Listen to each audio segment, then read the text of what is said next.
Congratulations. Wait! Alright, take 2.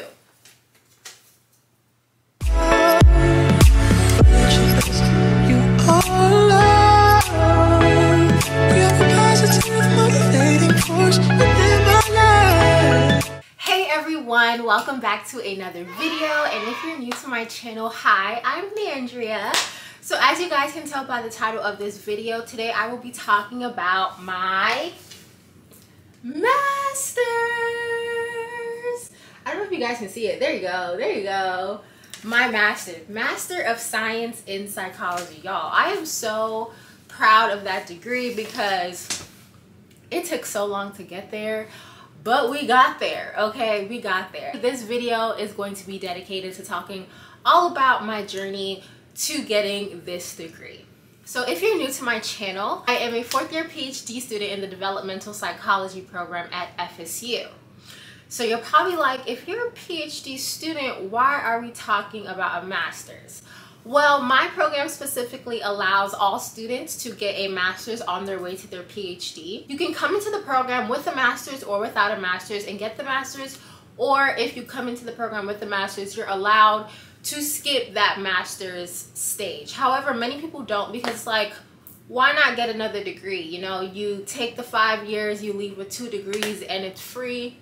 Why not? So I started my program straight out of undergrad. So I did not have a master's degree, so it was required for me to obtain the master's degree before I get the PhD, or even before I even try for doctoral candidacy. I started the process in my 2nd year, and was it my 2nd year?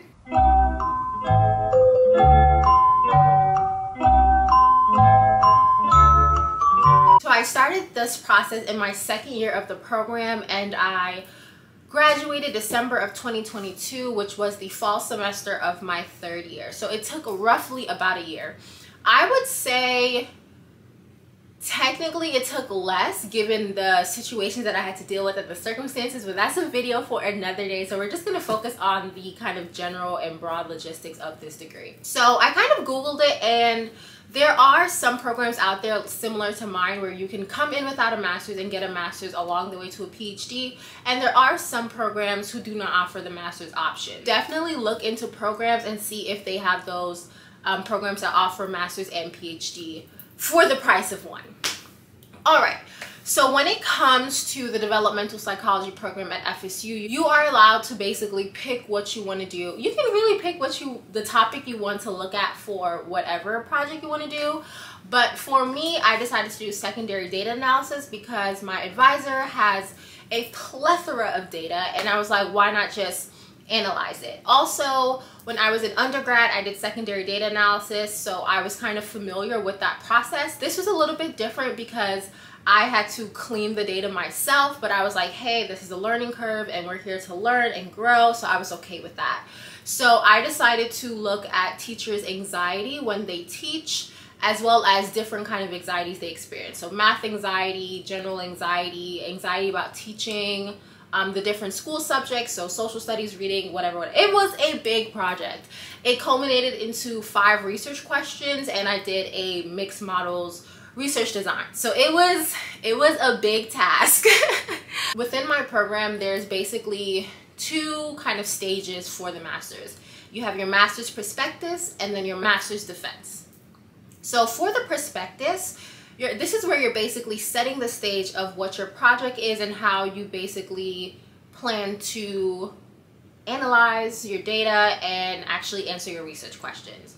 So you have to develop a committee. So your committee will consist of 3 to 5 members. I personally had 3 members because I thought 3 was enough for the project, and also given the expertise of the committee members that I chose, I thought it was a great wealth of knowledge for me. So I thought that was just enough. So my advisor she's like my wealth of knowledge when it comes to math anxiety, because that is what she has been studying for like the bulk of her career. So she was kind of my conceptual, theoretical, and background kind of reference when it comes to math anxiety and anxieties that teachers face. So then when it came to my other committee members, I have to choose someone within the developmental area and then broadly in the psychology area. So within the developmental area, I chose a statistician because, like I said, I did a mixed models research design. And while my advisor is really, really good with statistics, I wanted someone whose expertise was like really zoned in on statistics. I chose a methodologist within the developmental psychology area. And also, given that he also is in the developmental psychology area, I also know that he had a little bit of conceptual knowledge on the topic as well. So it was kind of like 2 for 1. Now, when it came to choosing the in the psychology department committee member, I am a little bit of a rebel. I'm a Sagittarius. Of course, I'm not going to do what you think I'm going to do. So I asked administration, whatever it is, if I could actually go outside of psychology for that 3rd committee member, simply because I wanted someone who had more conceptual and theoretical and background knowledge, specifically on teachers. So my advisor, she studies math anxiety, but mainly for children. So I wanted someone who was familiar with teachers and the anxieties they face. In the College of Education, there was a faculty member over there who literally looks at their research interest is anxieties or teachers. So pre-service teachers, in-service teachers, and everything they might face as they kind of develop through their career and how that impacts children's learning and et cetera, et cetera. It's a whole lot of stuff. So what was great about this person as well was that they were a co-PI on the grant that brought in the data that I was going to be using, so they were already familiar with this data set as well. So once again, it was 2 birds with 1 stone. So I had my advisor, the developmental person who was basically a methodologist, and then another conceptual person, and that was my committee.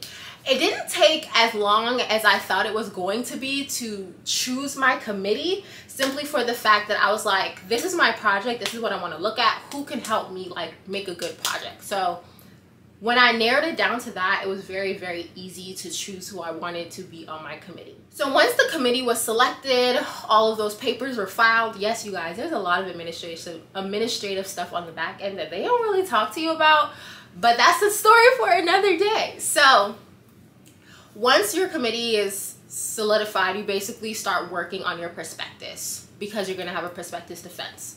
So the prospectus is going to be basically the introduction and the methods of your project. And the reason why I put quotes around methods is because this is not your actual methods, this is your planned analyses. So you're basically saying, this is the data set, these are the variables that I want to look at, and this is how I plan to examine it. Or analyze it, I should say. Once that is formatted and everything, you send it to the committee at least 2 weeks before the actual defense so that they can read it and like they have a knowledge of what you're saying. So now it's time for the prospectus defense. So for the defense, I created a 15-minute PowerPoint presentation, and it was basically a defense. So I'm presenting this to my committee members and letting them know that this is my project, this is what I want to do, this is how I plan to do it.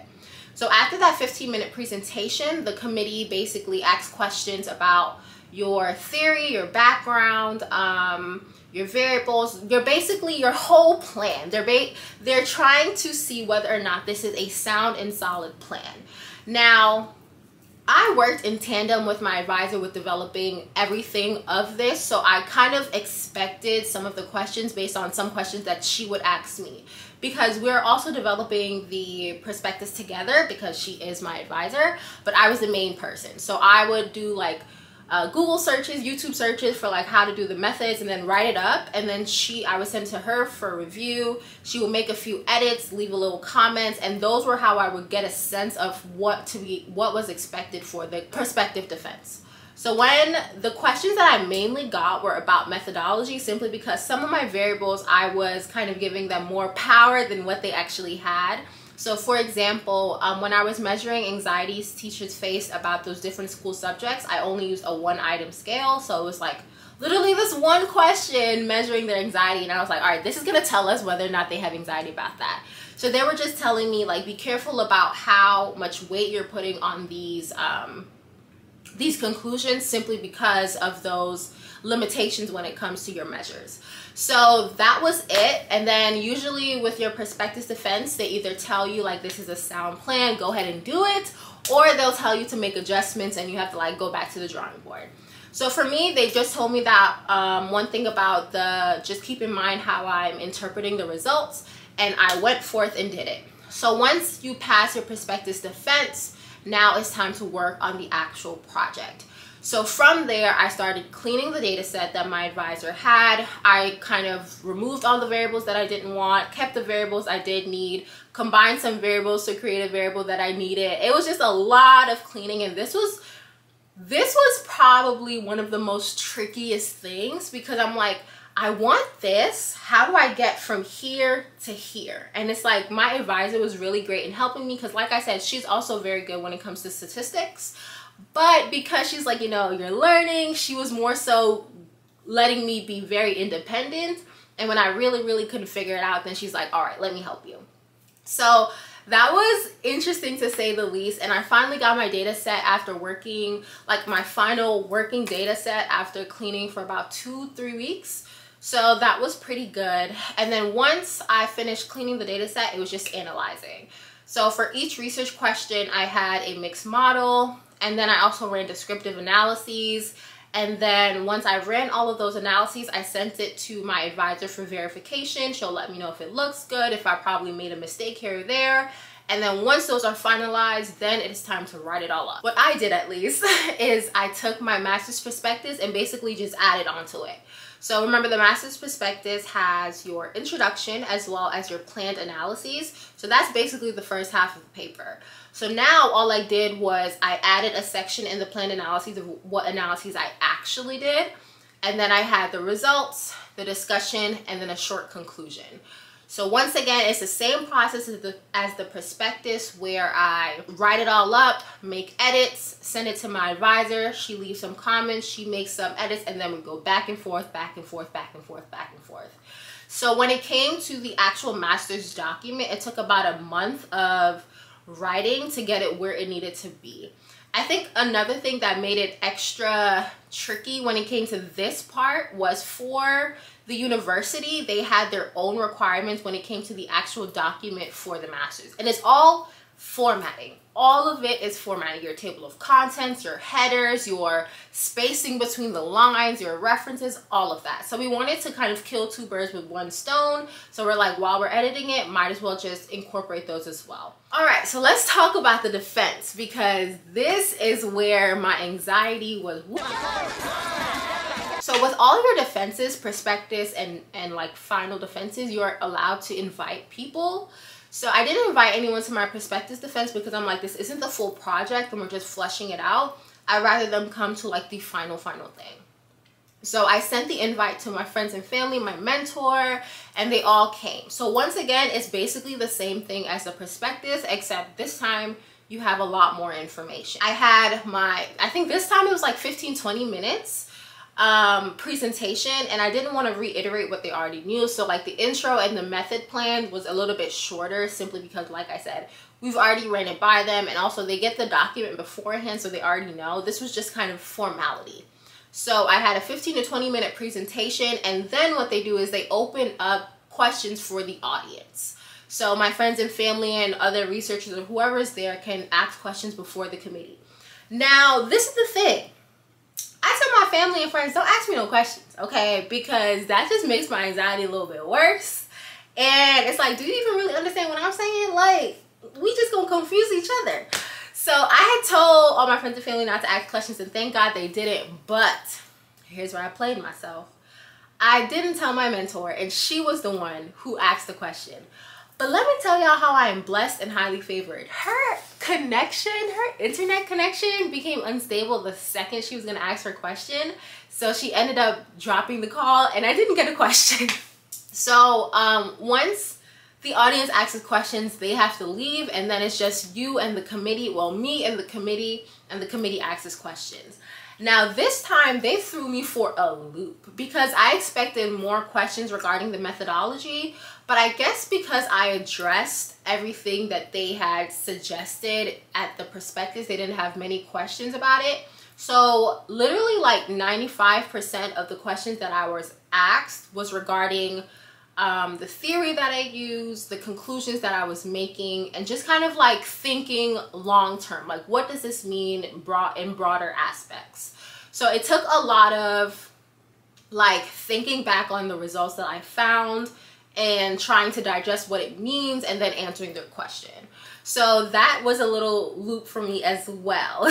So, and I'm sorry that I don't remember the exact questions. I know one of the questions was, so I found that teachers' anxiety when teaching math was similar to the anxiety when teaching the other subjects. So it's like math is not any more anxiety provoking than the others.